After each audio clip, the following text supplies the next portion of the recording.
Ma'am আসসালামু আলাইকুম। ওয়ালাইকুম আসসালাম, কেমন আছো? ম্যাম আলহামদুলিল্লাহ ভালো, আপনি?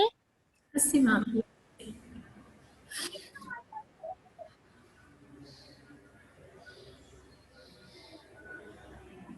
কি অবস্থা বলো? গত ক্লাসে পড়া দেখেছো? যে পড়াটা ক্লাসে হয়েছিল? জি ম্যাম, দেখেছিলাম একটু। আচ্ছা, ঠিক আছে। আমরা গত ক্লাসে পড়েছিলাম তোমার হলো 6-5 পর্যন্ত, না? লিঙ্গ।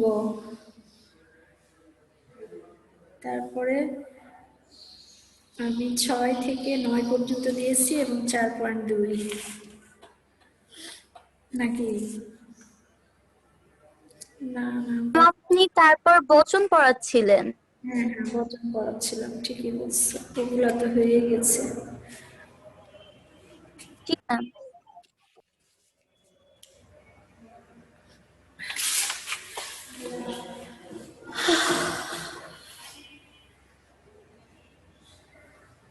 আচ্ছা বলো তো, বচন শব্দের অর্থ কি? সংখ্যার ধারণা। ধারণা। সংখ্যার ধারণা। আর বচন কাকে বলে? যে শব্দ দ্বারা বাক্যের কোনো কিছু সংখ্যার ধারণা বোঝা যায় তাকে, বা প্রকাশ পায় তাকে বচন বলে। যেমন একটা উদাহরণ বলো। যেমন হলো, আমি পাখিটিকে খুঁজে পাচ্ছি না। হ্যাঁ, আরেকটা উদাহরণ বলো, যে কেউ। আমি কাল বাড়িতে যাব না। আচ্ছা, আর বলছে যে বাংলা ভাষায় এক বচন প্রকাশের কিছু উপায় আছে। কি কি উপায়ে আসলে এক বচন করা যায়? একটা দুটো একটু রুলস বলো, কি কি উপায় করা যায়? একটা হলো কোনো কিছু যোগ না করেও করা যায়, আর এছাড়া টিটা, খানা, খানি ইত্যাদি যুক্ত করেও করা যায়। আচ্ছা, এরপরে আর কেউ একজন বলো, পরের যেগুলো রুলস আছে সেগুলো বলো।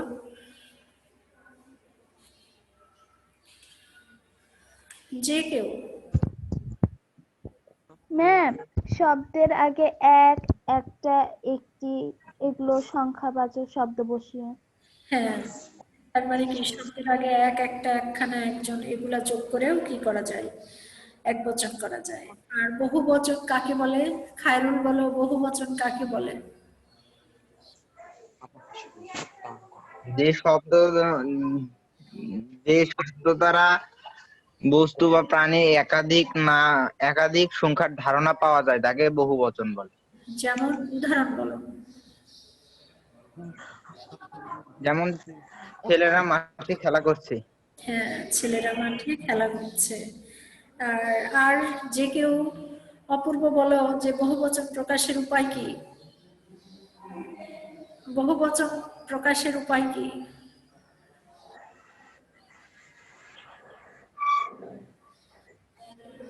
কি কি উপায়ে বহুবচন প্রকাশ করা যায় বলো?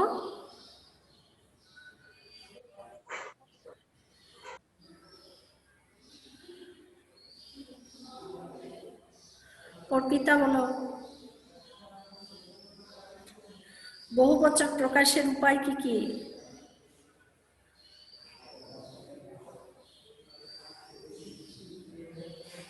আচ্ছা, যে কেউ একজন বলো, বহুবচন আসলে কি কি উপায়ে প্রকাশ করা যায়? ম্যাম বলবো, বলো। শব্দের আগে অসংখ্য, নানা, ঢের, সকল, হরেক ইত্যাদি শব্দ ব্যবহার করে করা যায়। হ্যাঁ, তারপরে? আর একটা হলো শব্দের শেষে রা, গুলি, দের ইত্যাদি শব্দ ব্যবহার করে করা যায়। আচ্ছা, ঠিক আছে, বলো কি বলতে চেয়েছিলে খায়রুল?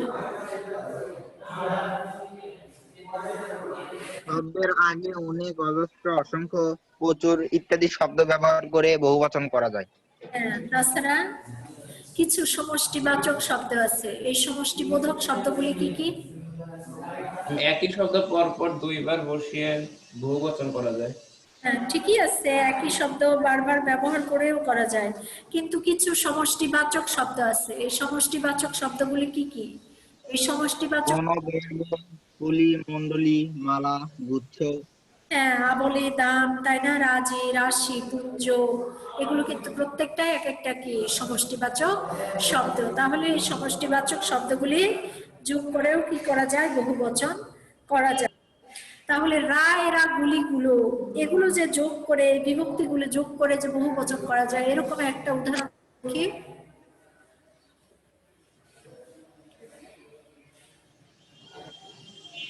তারা আসলে আসবে না।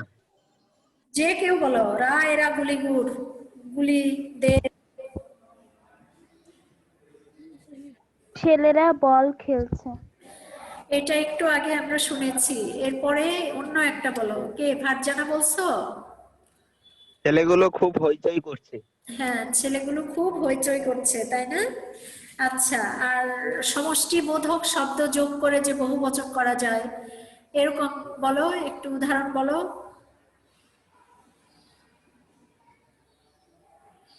অনেকগুলি দেওয়া আছে, কিন্তু এগুলো কিন্তু পাখি সব উড়ে বেড়াচ্ছে। পাখি সব করে রব কি রাতি পোহাইলো, তাই না? তারপরে হচ্ছে আর একটা বলো। পায়রার ঝাঁক বাক বাকম করছে। হ্যাঁ, তারপরে একজন একজন করে বলতেই থাকো, অনেকগুলো উদাহরণ দেওয়া আছে। শিশুগণ দেয় মন নিজ নিজ পাঠে। হ্যাঁ, একজনই বলো না, আর যারা আছো, আর যারা ক্লাস করছো, তারা প্রত্যেকেই বলো একটা একটা করে বলো। আমি রবীন্দ্রনাথ গল্পগুচ্ছ পড়েছি। হ্যাঁ, আমি রবীন্দ্রনাথের গল্পগুচ্ছ পড়েছি। তারপরে সাকিবুল বলো।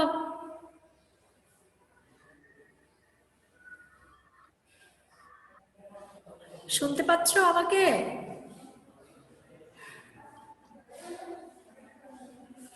রাফিদ বলো, রাফিদ।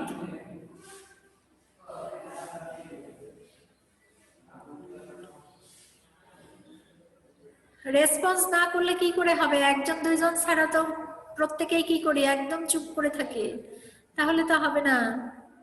বলো, তৌহিদ বলো, উদাহরণ বলো। ম্যাডাম কিসের উদাহরণ ম্যাডাম? কেবল আসলামে। তো কেবল আসলে কেন? ক্লাস কখন শুরু হয়েছে? ম্যাডাম ম্যাডাম দেরি হয়েছে ম্যাডাম আজকে। তাহলে বাসায় থেকে যদি দেরি হয়, তাহলে তো আর করার কিছু নাই, না? ম্যাডাম স্কুল শুরু করে দেন, হয়ে গেল। দেখো, আমরা এখানে কি দেখতে পাচ্ছি? বলছে যে বৃন্দ দিয়ে যদি বলি, তাহলে কি বলছে? ভক্তবৃন্দ কবিকে কি করলেন? শুভেচ্ছা জানালেন, তাই না? বলছে যে যদি মালা যোগ করে করা হয়, তাহলে কি? দেখিতে গিয়াছি পর্বতমালা, দেখিতে গিয়াছি সিন্ধু। তাহলে এটাও কি একটা সমষ্টিবোধক শব্দ যোগ করে কি করা হয়েছে? বহুবচন করা হয়েছে। অথবা গতকালকে আমি বলেছিলাম যে রাখাল গরুর পাল লয়ে যায় মাঠে, তাই না? তার মানে কি এটাও একটা কি বহুবচন এবং সমষ্টিবোধক শব্দ যোগ করে করা হয়েছে। বলছে শৈবাল ধামে পুকুর ভরে গিয়েছে, তার মানে কি যে শৈবাল দাম বা ধাম, এটাও কি একটা সমষ্টিবোধক শব্দ। তারপরে বলছে যে কি বলছে, লাইব্রেরির গ্রন্থরাজির মধ্যে রয়েছে সমৃদ্ধ জ্ঞানের ভান্ডার। তার মানে কি গ্রন্থরাজি বলা হয়েছে। তাহলে এই গ্রন্থ সঙ্গে যখন রাজি সমষ্টিবোধক শব্দ যোগ করেছি, তখন কি হয়েছে? এটাও একটা বহুবচন বোধক শব্দ হয়েছে। আবার তোমরা বলেছো যে শব্দের আগে অনেক, অজস্র, প্রচুর, ঢের, নানা, হরেক, এই ধরনের শব্দ যোগ করেও কি করা হয়? যে বহুবচন করা হয়। যেমন কি তার অজস্র টাকা আছে, তাহলে অজস্র মানে কি অনেক, তাই না?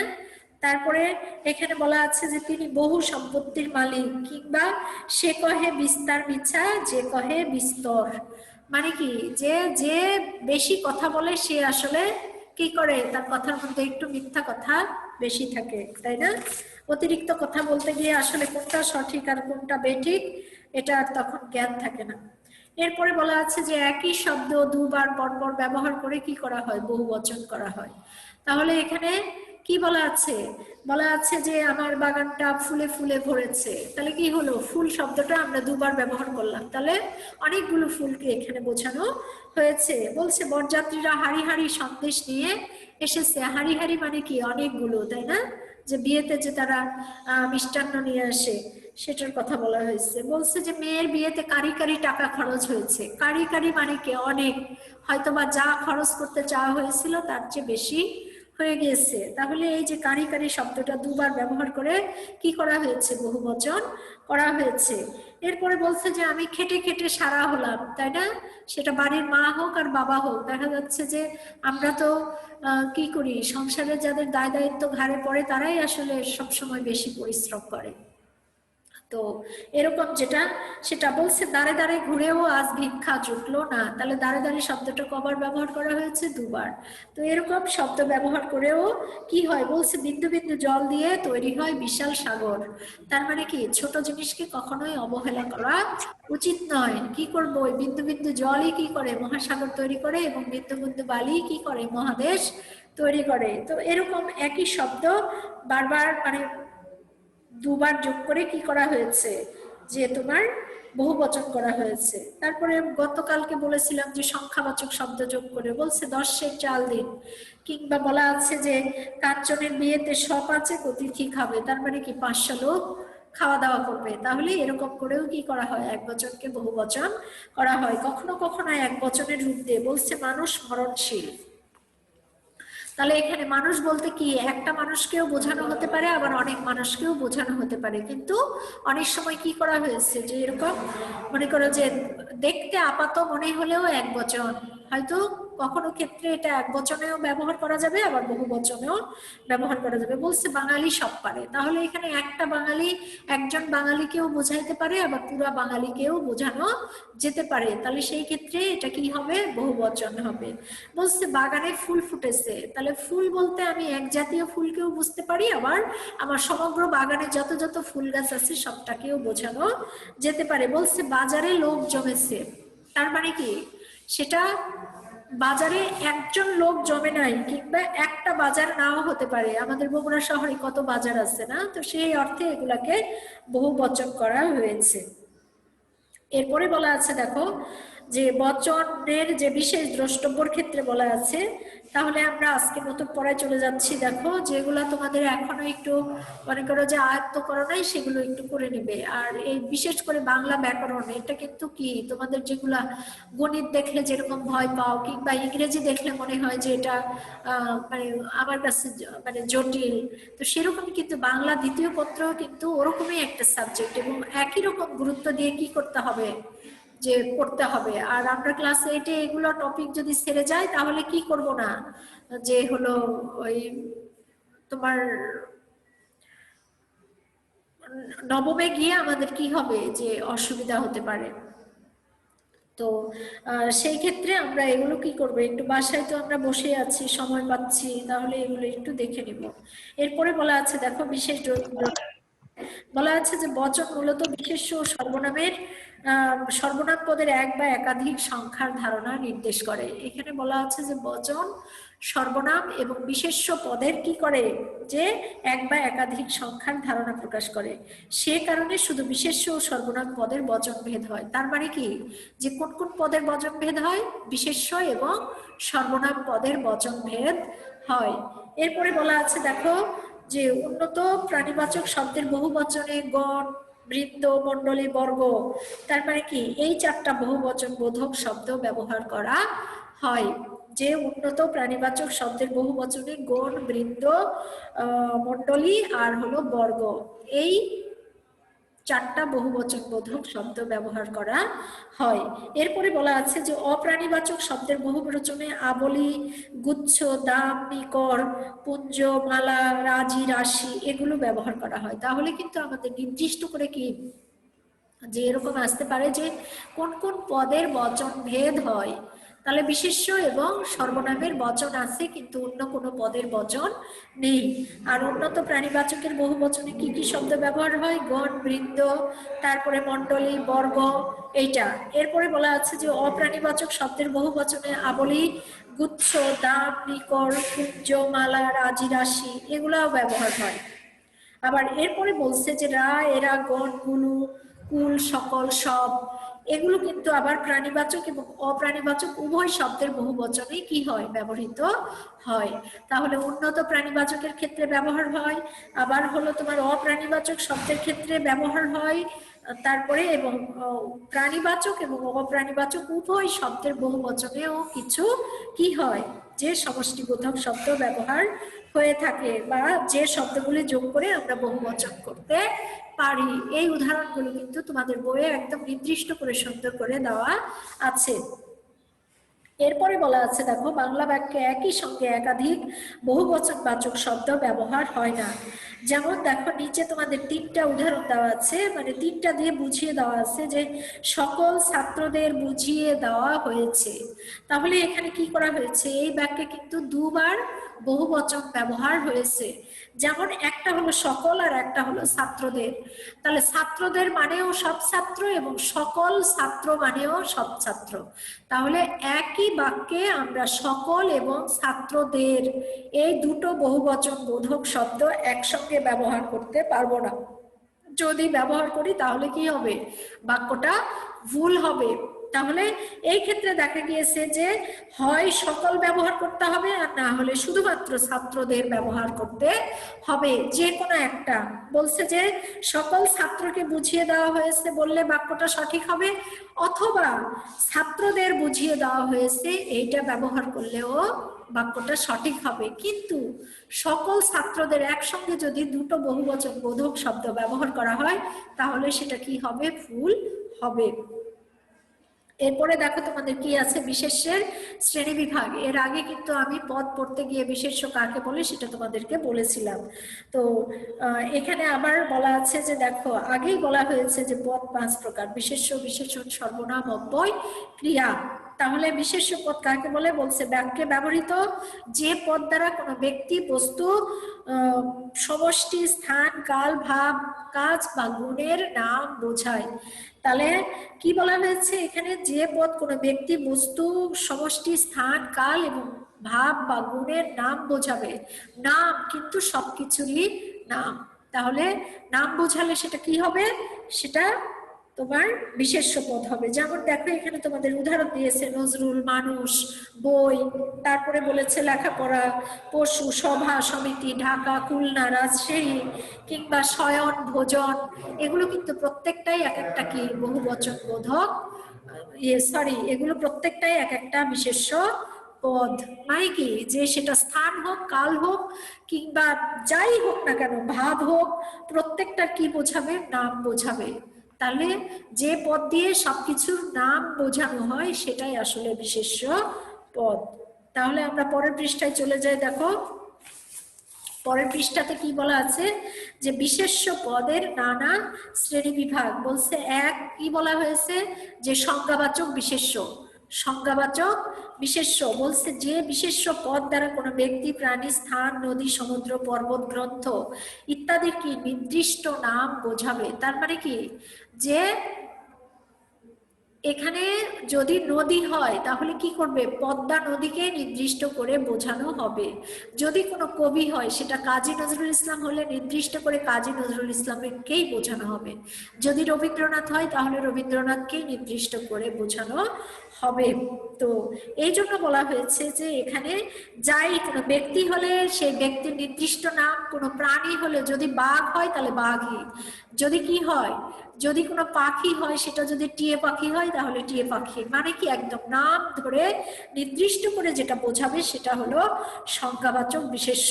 দেখো এখানে ব্যক্তির নাম বিভিন্ন রকম দেওয়া আছে, বলা আছে আলাউল, বঙ্কিম, নজরুল, সুকান্ত, রোকেয়া, সমীরণ, বড়ুয়া, রবার্ট, মিল্টন, হ্যারি, এগুলা সব। এরপরে প্রাণীর নাম বলছে গরু, ছাগল, ভেড়া, সিংহ, বাঘ, মহিষ, ময়ূর, মানে কি ময়না, টিয়া, শালিক। তার মানে কি, যে প্রাণী হোক সে প্রাণীকে নির্দিষ্ট নাম ধরে কি করা হবে, বোঝানো হবে। এখানে স্থানের নাম বলেছে যে খুলনা, ঢাকা, রাজশাহী, শ্রীপুর, শেরপুর, গোপালগঞ্জ, দিল্লি, ঢাকা, মানে কি মস্কো, প্যারিস, এগুলা কি এক একটা একদম নির্দিষ্ট নাম। এরপরে নদ নদীর নাম বলা হয়েছে, দেখো ব্রহ্মপুত্র, বুড়িগঙ্গা, পদ্মা, মেঘনা, যমুনা, নীল নদ, আমাজন, হোয়াংহো। তার মানে কি যে যে নামটাই বুঝাক সেই নাম একদম নির্দিষ্ট করে বোঝানো হবে। এরপরে বলা আছে দেখো পাহাড় পর্বতের নাম। ম্যাম হ্যাঁ বলো। ম্যাম স্যার তো এগুলো একবার পড়িয়েছে। বুঝিনি। ম্যাম স্যার তো একবার এগুলো পড়িয়েছে। ও, কিন্তু আমাকে বলছে যে আপনি আবার এগুলো পড়িয়ে দিয়েন। সেই ম্যাম এইটা পড়ানো হয়েছে, তারপরে ক্রিয়ার চ্যাপ্টারও পড়ানো হয়েছে। কোনটা হয় নাই বাবা? হয় নাই কোনটা?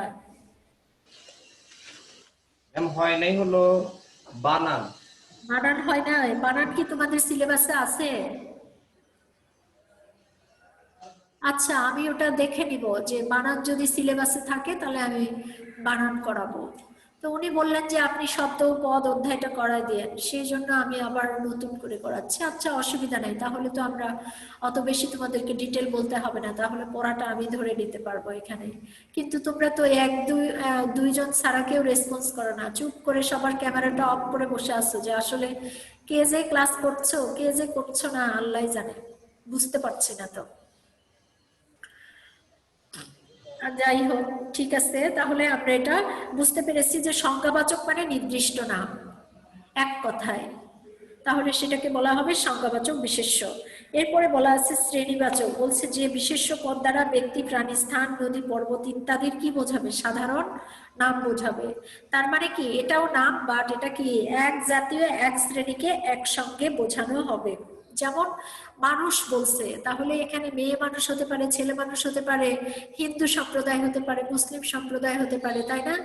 তার মানে কি যে মানুষ মানে কি মানুষ শ্রেণীর যাবতীয় জনকে এখানে বোঝানো হয়েছে, কোনো নির্দিষ্ট ব্যক্তি বা বস্তুর নাম এখানে বোঝানো হয় নাই। এরপরে বলা আছে দেখো যে হ্যাঁ, তারপরে বলছে যে হলো পাখি, তাহলে পাখি মানে কি যাবতীয় শ্রেণীর পাখি। এরপরে বলা আছে যে পর্বত, পর্বত সেটা ছোট পর্বত হোক, বড় হোক, দেশীয় হোক বা বিভিন্ন দেশের হোক, তার মানে কি এক শ্রেণীর পর্বতকে এখানে বোঝানো হচ্ছে। তারপরে কবি, কবি মানে কি শুধুমাত্র নজরুল নয়, শুধুমাত্র নির্দিষ্ট করে রবীন্দ্রনাথ নয়, যত কবি আছে সব কবিকে এখানে বোঝানো হচ্ছে। তাহলে এরকম যেগুলো যে বিশেষ্য পদ কোনো ব্যক্তি, প্রাণী, বস্তু বা নদী, পর্বত এগুলা কি করবে? সাধারণ নাম বোঝাবে। এরকম যেটা সেটাকে কি বলা হয়? শ্রেণীবাচক বিশেষ্য বলা হয়। তাহলে নির্দিষ্ট নাম মানে সংজ্ঞাবাচক, আর এক জাতীয় যখন বোঝাবে তখন সেটাকে কি বলা হয়? তখন সেটাকে বলা হয় হলো শ্রেণীবাচক। তাহলে দেখো এখানে তোমাদের কিন্তু সংজ্ঞাবাচক এবং শ্রেণীবাচক খুব সুন্দর করে উদাহরণের মধ্য দিয়ে বোঝানো হয়েছে। যে যেমন বলছে যে রবীন্দ্রনাথ বিশ্বকবি, তার মানে কি এখানে রবীন্দ্রনাথকে একদম উল্লেখ করে বলা হয়েছে, কিন্তু এখানে বলছে কবি চিরকাল বরণীয়, তার মানে কি কবি বলতে এখানে সকল কবিকেই বোঝানো হয়েছে। সেই জন্য এটা কোন শ্রেণী বিভাগের মধ্যে পড়েছে? যে শ্রেণীবাচক বিশেষ্যের মধ্যে পড়েছে। বলছে মানুষটি ক্ষুধায় কাতর, তার মানে কি এখানে একটা মানুষকে নির্দিষ্ট করে বোঝানো হয়েছে। কিন্তু বলছে যে মানুষ মরণশীল, তার মানে কি যত মানুষ সম্প্রদায় আছে সবই কি মরণশীল, সেই জন্য এটা শ্রেণীবাচক বিশেষ্যের অন্তর্ভুক্ত হয়েছে। বলছে আমি ঢাকা শহরে থাকি, তার মানে কি শহরের নাম এখানে উল্লেখ করা আছে, কিন্তু আমরা শহরে থাকি, সেটা ঢাকা শহর হতে পারে, চট্টগ্রাম হতে পারে, খুলনা হতে পারে, যে কোনো শহর হতে পারে, এখানে নির্দিষ্ট করে উল্লেখ করা নেই। তো এখানে দেখো সর্বশেষ যে উদাহরণ দেওয়া আছে, বলা আছে যে সুন্দরী গাছ সুন্দরবনে পাওয়া যায়, তার মানে কি এখানে সেই গাছের নাম একদম নির্দিষ্ট করে বলা হয়েছে যে কি সুন্দরী গাছ। কিন্তু এর পরের যেটা উদাহরণ বলা আছে যে গাছ আমাদের প্রাণ বাঁচায়, তার মানে কি সেটা সুন্দরী হোক, গেওয়া হোক, গরান হোক, আম হোক, কাঁঠাল হোক, প্রত্যেকটা যে কোনো শ্রেণীর গাছই কি করে যে অক্সিজেন দিয়ে আমাদেরকে বাঁচিয়ে রাখে। তো সেই জন্য এখানে নির্দিষ্ট করে যেগুলো বলা হয় সেগুলো হলো সংজ্ঞাবাচক বিশেষ্য, আর যেগুলো সাধারণ নাম বোঝায় সেটা হলো কি শ্রেণীবাচক বিশেষ্য। এরপরে বলা আছে দেখো সমষ্টিবাচক বিশেষ্য, বলছে যে বিশেষ্য পদ দ্বারা এক জাতীয় ব্যক্তি, বস্তু, প্রাণীর সমষ্টি বোঝায়। এক জাতীয় ব্যক্তি, বস্তু ও প্রাণীর সমষ্টি বোঝায়। তাকে কি বলা হয়? সমষ্টিবাচক বিশেষ্য। যেমন জনতা, সভা, সমিতি, দল, শ্রেণী, সংঘ, পাল, দাম। তার মানে কি আমরা একটু আগেই দেখেছি যে সেই তোমার যে সমষ্টি বোধক যে বহুবচন বোধক শব্দ, এগুলা কিন্তু কিছু কিছু আমরা কি পেয়েছি যে এই মোটামুটি সবই এখানে বিশেষ্যের মধ্যেও আছে, যে সমষ্টিবাচক বিশেষ্য মানেই কি করবে, যে যেটাই বোঝাক সেটা সমষ্টি বোঝানো হবে। জনতা মানে কি, এখানে সকল জনগণকেই বোঝানো হয়েছে। সভা মানে কি, যে জায়গায় লোকজন কি হয়, অনেক লোকজন জমায়েত হয়। অথবা সমিতি, সমিতি মানে কি একজন দিয়ে কখনোই সমিতি চলে না, সেখানে অনেক লোকের কি থাকে, যে কন্ট্রিবিউশন থাকে। তো এরকম যেটা, সেটাকে বলা হয় সমষ্টিবোধক বা সমষ্টিবাচক বিশেষ্য। যেমন দেখো বলছে জনতা ক্ষেপে গেলে কারো রক্ষা নেই। তার মানে কি এখানে জনতা হলো সকল জনগণকে বোঝানো হয়েছে। বলছে সভা 9টায় শুরু হবে। সভা মানে কি, নিশ্চয়ই একজনকে নিয়ে সেখানে সভা হবে না, সেখানে অনেকজনের উপস্থিতিতে সভাটা অনুষ্ঠিত হবে। এরপরে বলা আছে এখানে একটা বহুমুখী সমবায় সমিতি গড়ে উঠেছে। সমবায় সমিতিতে কি করে, অনেক লোক যোগদান করে থাকে। বলছে বিশেষ্যের নানা শ্রেণী বিভাগ রয়েছে। এখানে সেই শ্রেণী বিভাগ বলতে অনেক প্রকার শ্রেণী বিভাগকে বোঝানো হয়েছে। তাহলে এই ধরনের শব্দগুলি যোগ করে কি হয়, যে সমষ্টিবোধক বিশেষ্য কি করা হয়, তৈরি করা হয়, বা এই ধরনের বিশেষ্যকে সমষ্টিবোধক বিশেষ্য বলা হয়ে থাকে। এরপরে বলা আছে দেখো ভাববাচক। বলছে যে বিশেষ্য দ্বারা ক্রিয়ার, ভাব বা কাজের নাম বোঝায়। বলছে ক্রিয়ার, ভাব বা কাজের নাম বোঝায়। তার মানে কি এখানে কি বলছে, খাওয়ার কাজকে কি বলা হয় বলতো, ভোজন বলা হয়। যা আমি খাচ্ছি, এই খাচ্ছিটা আসলে ক্রিয়াপদ, আর এই ক্রিয়ার নাম হচ্ছে কি, এখানে ভোজন বলা হয়েছে। বলছে যে শোয়াকে কি বলা হয়, শয়ন বলা হয়। যে আমি এখন শয়ন করব, তার মানে কি শোয়ার কাজকে বলা হয় শয়ন। তারপরে এখানে বলা আছে যে দর্শন, তাহলে দেখার কাজকে কি বলা হয়, দর্শন বলা হয়। তারপরে শ্রবণ, যেটা হলো মানে শোনা, সেই শোনার কাজটাকে কি বলা হয়, শ্রবণ বলা হয়। তো সেই জন্যই এখানে বলছে করা, দেখা, শোনা, এগুলাকেও কি বলা হয়েছে, তোমার সেই কাজের নাম বলা হয়েছে। তাহলে কাজের ভাব বা কাজের যেটা নাম, সেটাকে কি বলা হয়, নামবাচক, ভাববাচক বিশেষ্য।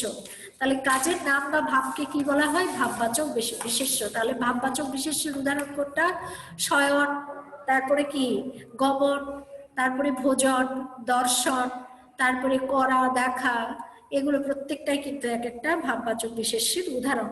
তো এই পাশে তোমাদের ক্রিয়াপদ এবং ভাববাচক বিশেষ্যের কিন্তু উদাহরণ দেখে দিয়ে দেখানো আছে। দেখো ক্রিয়াপদে বলা আছে যে আমি কোটবাড়ি দেখেছি, তাহলে দেখাটা কি ক্রিয়াপদ, আর দেখার যে কাজ সেটা কি দর্শন।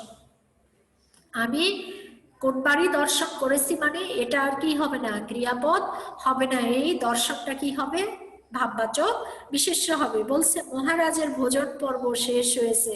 তাহলে ভোজন মানে কি, ভোজন মানে হলো খাওয়া। তাহলে আমরা খেয়েছি, এই খেয়েছিটা ক্রিয়াপদ, কিন্তু ভোজনটা কি, এটা হলো একটা ভাববাচক বিশেষ্য।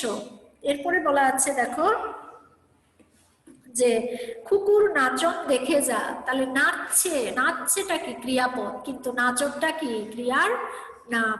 এরপরে বলা আছে যে তার বোধ হয় ফেরা হবে না। বলছে সে ফিরেছে, তাহলে এই ফিরেছেটা কি, এটা হলো ক্রিয়াপদ, আর ফেরা হবে না এটা কি ক্রিয়ার আসলে ভাব বা কাজ।